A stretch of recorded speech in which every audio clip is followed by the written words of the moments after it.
네, 김대기 선생입니다. 자, 수능 특강 현대시 1강 시작하도록 하겠습니다. 자, 우선 나온 작품들이 생소한 것들은 아니죠. 여러분은 흔하게 봤던 작품인데 아마 출제자가 이 문제 세트에서 요구하고 있는 것은 부정적 현실에 대한 인식, 그 현실에 대한 인식을 바탕으로 한 하자의 정서 변화 같은 것들을 아마 출제의 포인트로 삼고 있는 모양입니다. 자, 우선 항상 그랬던 것처럼 해제 먼저 확인하고 출제자가 이 작품들에서 우리한테 요구하고 있는 게 어떤 건지, 어떤 것을 전달하려고 하는지 먼저 확인한 상태에서 지문을 보도록 하겠습니다. 자, 우선 첫 번째 작품 보시면 일제강점기 우리 민족의 비극적 현실에 대한 자각이라고 되어 있죠. 아까 선생님이 뭐라고 했냐면 부정적 현실을 어떻게 인식하고 있는지를 보자 그랬죠. 그죠? 우선 이 글에서는 비극적 현실에 대한 자각이 나온답니다. 자, 두 번째, 화자는 빼앗긴 들 봄을 찾아올지 물으면서 국권 상실의 아픔과 국권 회복에 대한 염원을 드러내고 있다고 그랬죠. 그러면 기본적으로 이제 이 글의 구조 중에 하나가 자문자다 묻고 답하는 구조를 하고 있거든요. 그래서 그 빼앗긴 들이라고 하는 건 당연히 일제에 빼앗긴 조국을 얘기하는 것일 거고 봄이라고 하는 건 강복을 얘기할 건데 거기에 대한 물음이 나오고 제일 마지막에는 거기에 대한 답변을 하면서 하자의 어떤 회의적 감정을 표현하고 있는데 그런 것이 결과적으로는 국권 회복의 염원을 표현하고 있다는 겁니다. 자, 주제는 국권 상실의 울분과 국권 회복에 대한 소망이라고 되어 있어요. 좀 이따 같이 한번 이 주제가 맞는지 살펴보겠습니다. 자, 두 번째 나와 있는 초토의 시는요. 초토라고 하는 것은 6.25 전쟁 직후에 폐허가 된 우리 조국을 의미한다라고 얘기합니다. 일단 제목에 상징성 얘기했고요. 화자는 비극적 상황을 극복하고 새로운 삶을 맞이하려는 희망을 노래하고 있어. 자, 여기서도 하자의 현실 인식, 비극적인 상황, 앤드 하자의 정서는 뭐냐면 극복 의지, 희망을 보여준다라는 거예요. 주제가 전쟁으로 인한 상처의 극복에 대한 희망이라고 되어 있네요. 자, 이제 지문 하나씩 보면서 이런 것들이 어떻게 지문 속에 반영되어 있는지를 같이 확인해 보도록 하겠습니다. 자, 첫 번째부터 읽어보겠습니다. 지금은 남의 땅, 빼앗긴 들에도 봄은 오는가. 자, 일단 지금은 남의 땅이라고 표현했죠. 자, 이런 것들이 하자가 현실을 인식한 거죠. 지금은 빼앗긴 조국이다. 현실을 부정적으로 인식을 했습니다. 자, 그러면서 빼앗긴 들에도 빼앗긴 조국을 빼앗긴 들이라고 하는 용어로 시어로 상징화시켰죠. 빼앗긴 들에도 봄은 올 것인가? 자, 일단 첫 번째 시를 시작하면서 물음을 던지고 있어요. 자기 스스로에 대한 물음이겠죠. 빼앗긴 들 당연히 일제강점기에 빼앗긴 조국 거기에 봄으로 상징되는 조국의 강복이 올 것인가? 라고 일단 스스로에 대한 물음을 던졌습니다. 자, 두 번째 갑시다. 나는 온몸에 햇살을 받고 푸른 하늘 푸른 들이 맞붙은 곳으로 가나마 같은 논길을 따라서 꿈소를 가듯 걸어만 간다. 자, 그러면 1년과 연결시켜 봅시다. 하자는 마음속에 이런 물음 혹은 의문을 가지고 있는 거죠. 이런 부정적인 상황에서 긍정적인 상황이 도래할 것인가 의문을 가지면서 봄이 온 국토로 발자국을 옮기게 됩니다. 자, 일단 이연까지는 별 게 없죠. 마음속에 이런 의문을 가지고 봄이 온 국토로 나온 거라고 볼 수 있어요. 자, 그 다음에 3년 갑니다. 입술을 담은 하늘아 들아. 자, 누구누구야 불렀죠. 그죠? 일단 표현 방식은 대화체를 쓰고 있습니다. 들판에 나와서 봄이 온 들판에 나와서 나에게 아무런 답변을 해주지 않아. 내가 지금 듣고 싶은 답변은 뭐죠? 봄이 올 것인가에 대한 답변인데 아무도 나한테 그 답변을 해주지 않습니다. 그래서 입술을 담은 하늘아 들아 내 맘에는 나 혼자 온 것 같지가 않구나. 네가 끌었느냐 누가 부르느냐 답답하라 말을 해다오. 자, 누군가가 나한테 이 답을 해줄 것 같아서 내가 들판에 나왔단 말이야. 나 혼자 나온 것 같지 않다고. 누군가가 나를 끌어내서 나한테 이 답을 해줄 것 같아서 내가 이 봄의 들판에 나왔는데 막상 나와보니까 아무도 나한테 답변을 해주지 않는 거죠. 그래서 하자가 가진 정서는 답답함의 정서를 가지고 있습니다. 자, 여기까지는 일단 맥락은 다 이해가 되셨죠? 자, 앞으로 독해의 방향을 얘기하겠습니다. 하자가 지금 가지고 있는 인식은 일제 나라를 빼앗겨서 빼앗긴 들이야 부정적인 현실 인식을 하고 있는 거죠. 자, 이 상태에서 하자는 마음속에 의문을 품게 됩니다. 지금은 우리가 나라를 빼앗겼는데 이런 나라를 빼앗긴 상태에서 봄이 올 것인가 우리 강복이 될 것인가 안 될 것인가 의문을 품어서 자, 그러면서 누군가 이 의문에 대한 답을 해줄 것 같아서 어디에 왔냐 하면 봄이 온 들판에 나온 겁니다. 봄이 온 우리의 국토에 나와 본 거예요. 그랬더니 막상 나와 봤더니 아무도 나한테 이런 거에 대한 답을 해주지 않는 상황인 거죠. 그래서 하자는 지금 답답함을 느끼고 있습니다. 자, 지금부터 여러분들이 뭐를 따라가는 게 이 시의 핵심이 될 거냐면 하자의 정서가 어떻게 변해가는지를 보시는 거예요. 자, 선생님 미리 하나 그래프를 하나 그려볼게요. 아직 뭐 다 읽지 않았습니다만 우리 다 익숙하게 아는 시니까 미리 하고 시작하죠. 자, 이제 이것이 시간의 경과라고 생각을 하고요. 그 다음 이것이 정서 정서라고 봅시다. 자, 당연히 0부터 시작해서 긍정적인 정서 100까지 간다고 치면 이 시는 점프 시작할 때 부정적인 현실 인식과 함께 답답함을 느끼죠. 밑에서 시작합니다. 이렇게 시작하다가 국토를 걸어가면서 이 정서가 서서히 상승되기 시작할 거예요. 그러다가 어떤 순간이 되고 나면 다시 이 상승됐던 정서가 밑으로 하락하게 될 겁니다. 그러니까 이 시는 기본적으로 정서의 부정적인 정서가 긍정으로 갔다가 다시 부정으로 바뀌게 되는 상황이 나오는 거겠죠. 그래서 하자의 정서 변화가 꽤 심하게 나와 있는 시이기 때문에 지금부터 독해해 나가시면서 어느 부분에서 하자의 정서가 바뀌고 있는가, 하자의 정서를 바꾸는 변곡점이 어떤 것인가, 그런 것들 여러분들이 인식하시면서 이 글을 공부해 두시는 게 포인트가 아닌가 싶습니다. 어쨌든 첫 번째 부분에서는 답답함을 느꼈습니다. 자, 그 다음으로 갑시다. 자, 바람은 내 귀에 속삭이며 한 자국도 섰지 마라 옷자락을 흔들고 있고, 자, 바람이 내 귀에 속삭이고 있답니다. 이걸 전체에서 가장 흔하게 쓰여지는 표현 방식인데요. 의인법입니다. 바람은 나한테 한 자국도 섰지 말라 옷자락을 흔들고 종다리는 울타리 넘어 아씨같이 구름 위에서 반갑다고 웃고 있습니다. 자, 그러면 화자의 정서를 또 말이 되게 하면 연결시켜 봅시다. 화자가 지금 들판에 나왔는데 아까 뭐였어요? 답답했죠, 그죠? 답답한 정서가 있었단 말이야. 그랬더니 이런 마음을 가지고 있는데 갑자기 봄이 온 들판에 있는 그 바람과 종다리가 나한테 답답하게 있지 말고 봄을 한번 즐겨보라고 나를 지금 이끌고 봄 들판으로 가고 있는 상황인 모양입니다. 자, 일단 우리가 지금 봤던 바람은 나왔던 요 연에서는 뭐 의인법 쓰인 거 말고는 특별하게 문제될 게 없을 것 같고요. 자, 그 다음 갑니다. 고맙게 잘 자란 보리바사. 자, 하자가 지금 보고 있는 봄 풍경들이죠. 바람을 느꼈고요. 종다리의 소리를 들었고, 이번에는 우리 국토에 있는 보리밭을 보고 있습니다. 누구누구야 불렀으니까 아까 우리가 봤던 것처럼 대화체가 또 반복돼 쓰이고 있고요. 간밤 자정에 넘어 내리던 고운 비로 너의 삼당 같은 머리털을 감았구나. 내 머리조차 가뿐하다. 자, 다시 하자가 제일 처음에 답답했단 말이야. 그러면서 하자가 뭘 관찰하고 있냐면 봄이 온 국토의 모습이죠.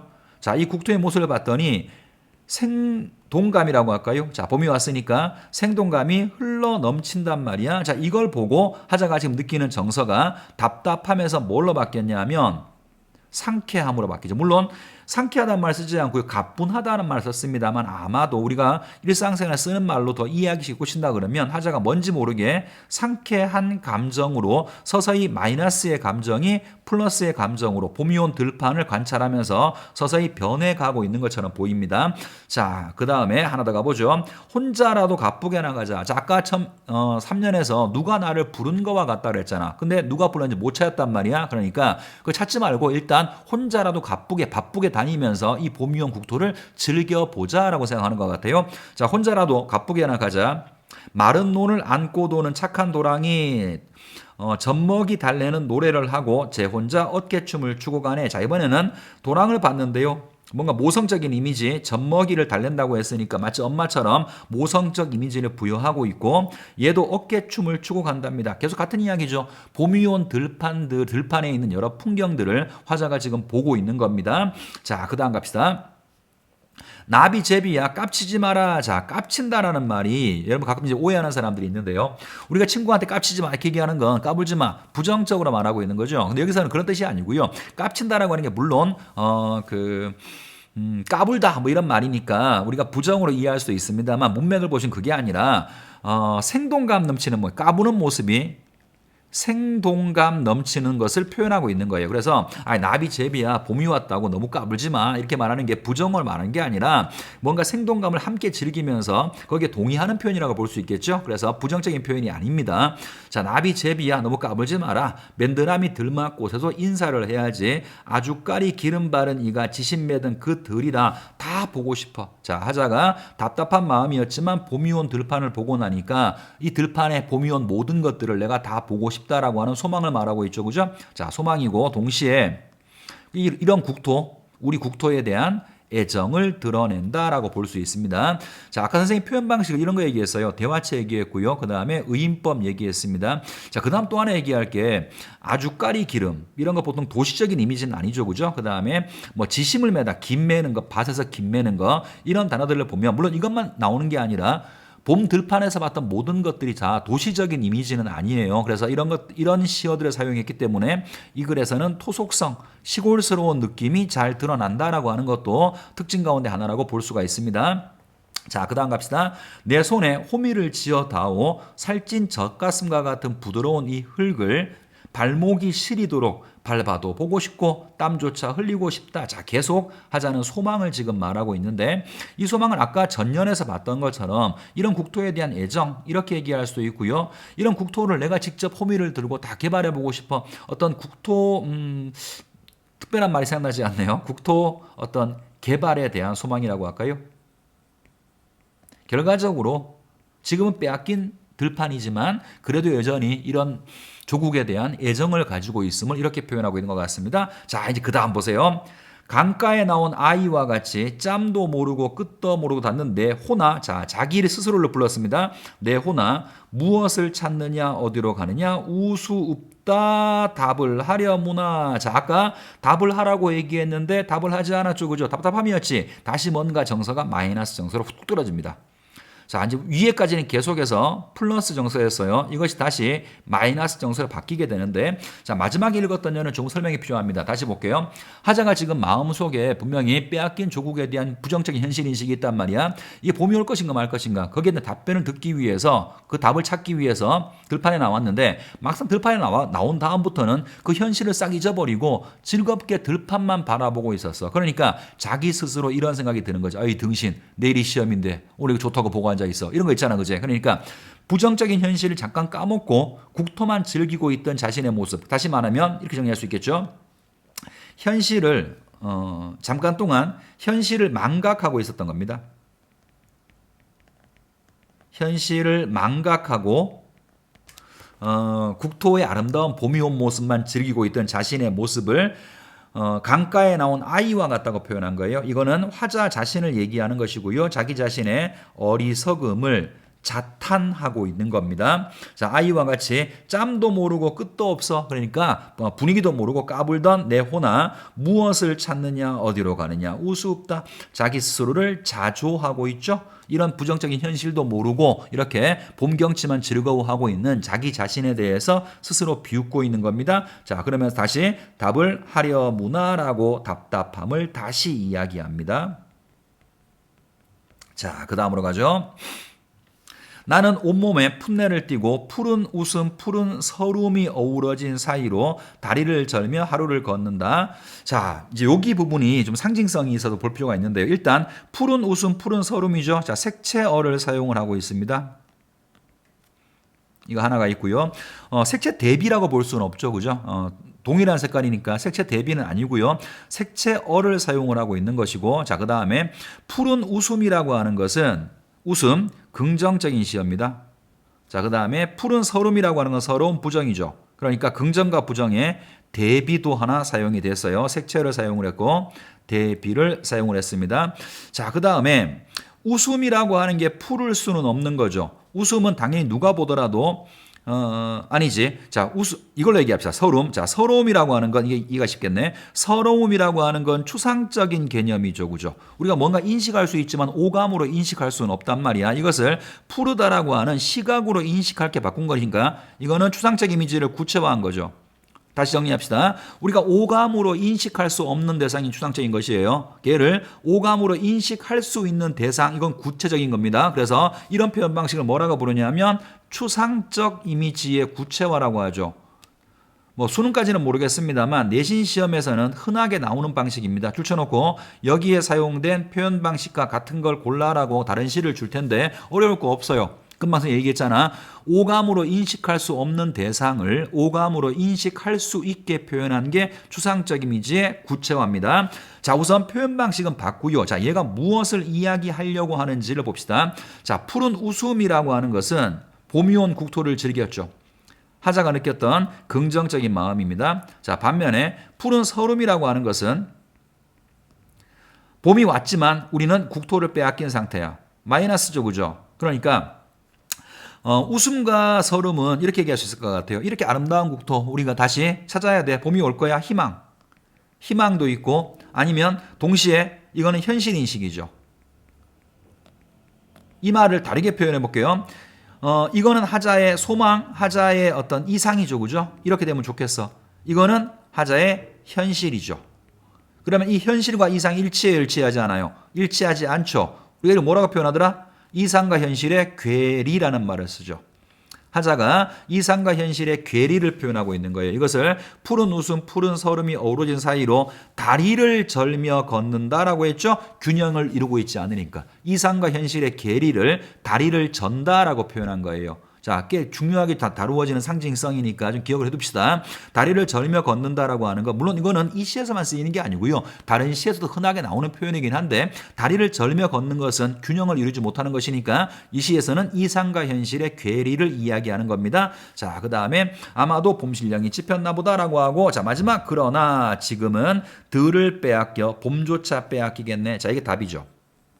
1년 처음 시작할 때 하자가 스스로한테 물었던 답입니다. 뭐라고 물었더라? 빼앗긴 들에 봄이 올 것인가? 라고 물었죠. 그죠? 우리한테 희망이 있을 것인가? 혹은 조국의 강복이 올 것인가? 라고 스스로 물었어. 그런데 이러한 생각을 다 한 다음에 제일 마지막 답변이 뭐냐 하면 지금은 들을 빼앗겨 이런 부정적인 현실에서 봄조차 빼앗길 것 같아 하자가 느끼는 어떤 위기감이라고 얘기할 수도 있고요. 아니면은 회의적 인식이라고도 볼 수 있겠죠. 다시 말해서 우리는 반드시 조국의 강복이 올 거야. 강한 확신을 보여주거나 아니면 난 반드시 이겨내고 말 거야. 강한 의지를 보여주는 게 아니라 오히려 들을 빼앗겼으니까 봄도 빼앗길 것 같아.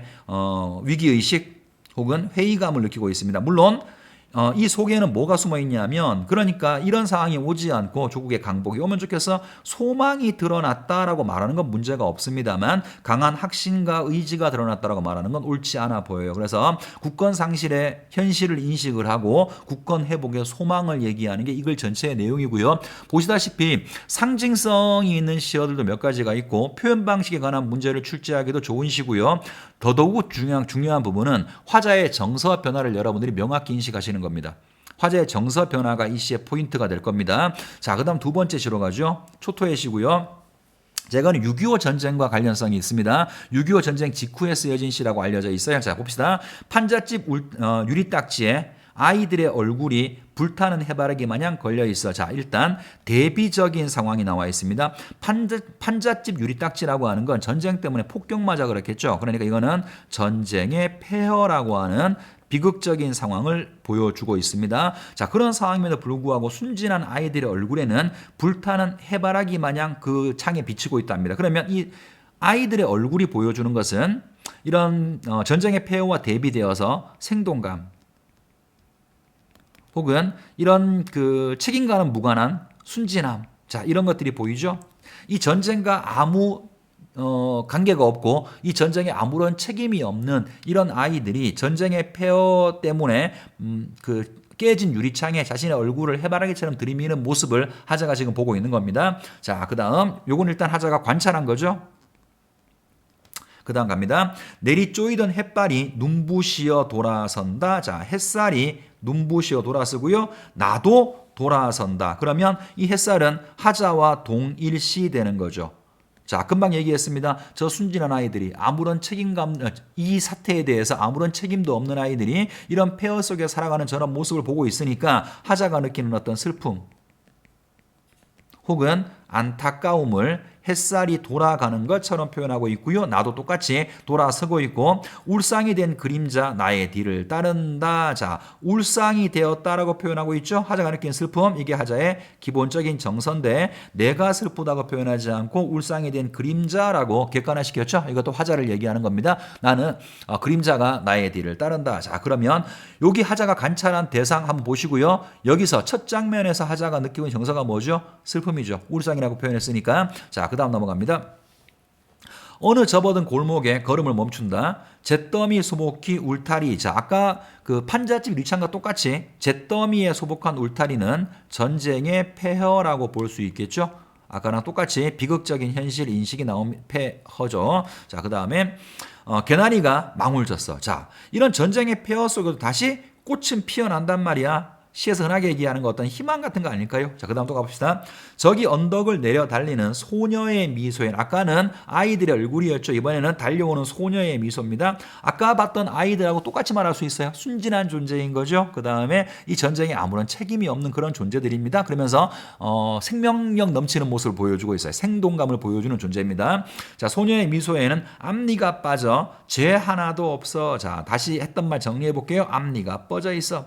순진무구한 모습이죠. 그죠? 그 다음에 이런 상황이지만, 폐허의 상황이지만 나처럼 슬퍼하거나 절망하는 것이 아니라 얘는 뭔가 역동적인 모습을 보여주고 있는 것이니까 오히려 생명력이 넘치는 그런 존재로서 하자가 관찰한 대상이 소녀의 미소가 되는 거죠. 자, 그래서 나는 술 취한 듯 흥그러워진다. 자, 흥이 난다라는 말이에요. 갑자기 즐거워진다라는 말입니다. 하자의 정서가 바뀌었죠. 아까의 상황에서는 비슷한 상황인데 슬픔을 느꼈던 하자가 다시 이 소녀를 보고 나서는 그 속에서 희망을 본 모양입니다. 그래서 흥그러워진다, 흥이 난다, 그림자도 웃으며 앞장을 선다. 자, 그래서 전쟁의 폐허 속에서 절망과 슬픔을 느꼈던 하자가 다시 개나리와 소녀의 미소를 보고 희망을 느끼는 것으로 시가 마무리가 된 겁니다. 그래서 전쟁의 폐허 속에서 느끼는 슬픔과 극복 의지 혹은 희망.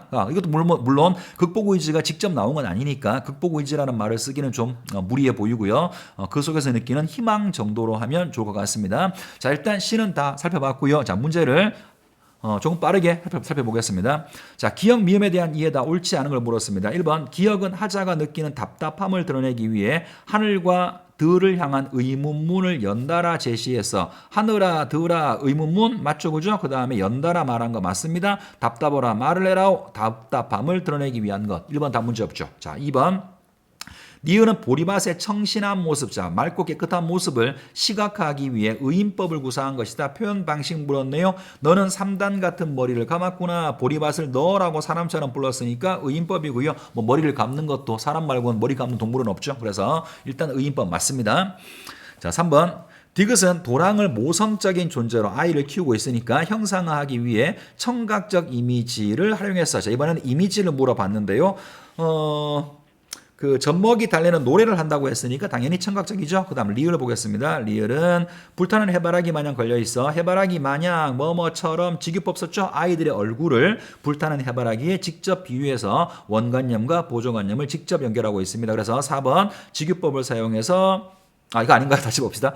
리을은 공간의 누추함과 대비 일단 하나 대비되는 아이들의 얼굴을 생동감을 강조하기 위해 직유법을 사용한 것이다. 그래서 대비의 방식, 그 다음 비유법 중에서 직유법. 자, 5번 합니다. 미음이 나도 돌아선다라는 부분인데요. 미음은 돌아서는 햇발과 마찬가지로 현실을 달관하려는 하자의 태도. 자, 열나 어려운 말 나왔습니다.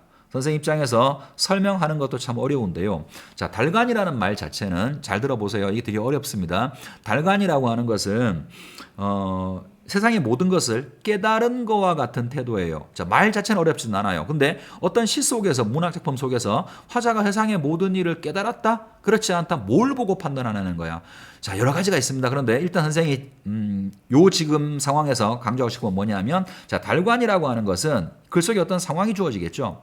이게 기쁜 상황일 수도 있고요. 부정적인 상황일 수도 있습니다. 자, 어떤 상황이 주어졌을 때 하자가 보여주는 태도가 정서적 절제입니다.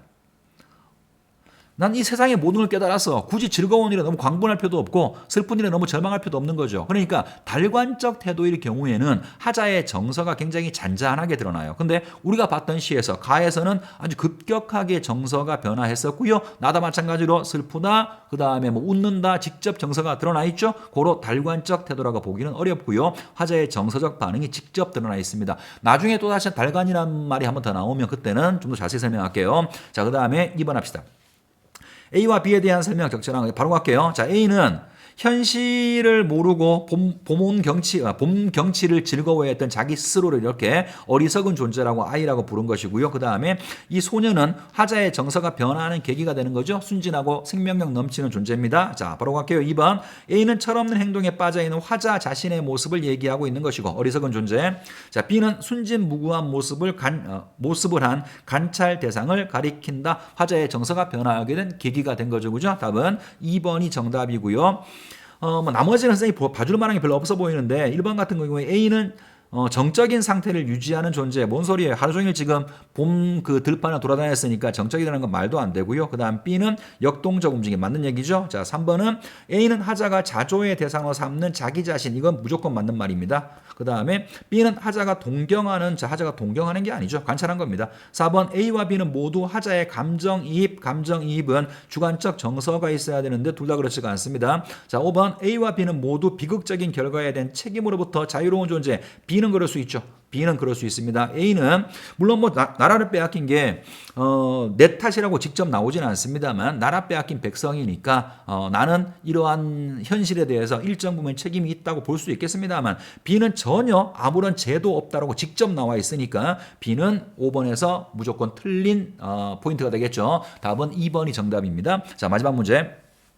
보기를 참고 가와 나를 이해했다. 옳지 않은 걸 한번 골라봐라. 자, 가와 나에서 어떤 그 현실인식이 어떻게 드러나 있는지를 지금 보기에서 설명을 해주고 있는 겁니다. 자, 우리는 바로 갈게요. 옳지 않은 겁니다. 자, 1번 가에서 한 자국도 섰지 마라와 깝치지 마라. 요거는 하자가 지금 봄이 온 국토를 보면서 즐거워하고 있는 모습이죠. 우리 민족 공동체가 상실된 국권을 되찾아 상징적 의미로서의 봄을 속히 맞이하기 위해, 자, 봄을, 말 되게 길죠. 봄을 맞이하기 위해 어겨서는 안 되는 것들에 대한 인식, 어겨서는 안 되는 것들 웃기고 앉아있네. 자, 이거 설명이 필요 없을 것 같아요. 그죠? 그냥 봄이 온 국토의 모습, 아름다운 국토의 모습을 예찬적으로 지금 즐거워하고 있는 것일 뿐인 것이지 이것이 우리가 어기지 말아야 될 게 가만히 서 있으면 강복이 안 오고 깝치면 강복이 안 온다는 말이 아니죠. 그죠? 1번은 잘못 얘기한 겁니다. 나머지 한번 볼까요? 2번 가에서 푸른 웃음 푸른 서름이 어우러진 다리를 절며 걷는다라는 것은 봄날 우리 국토의 아름다움에 대한 경탄과 일제 감정기로 인한 암담한 현실 인식이 공존함으로써 빚어진 부조화를 한기하는 것이다. 아까 선생은 이상과 현실의 괴리라는 말을 썼습니다.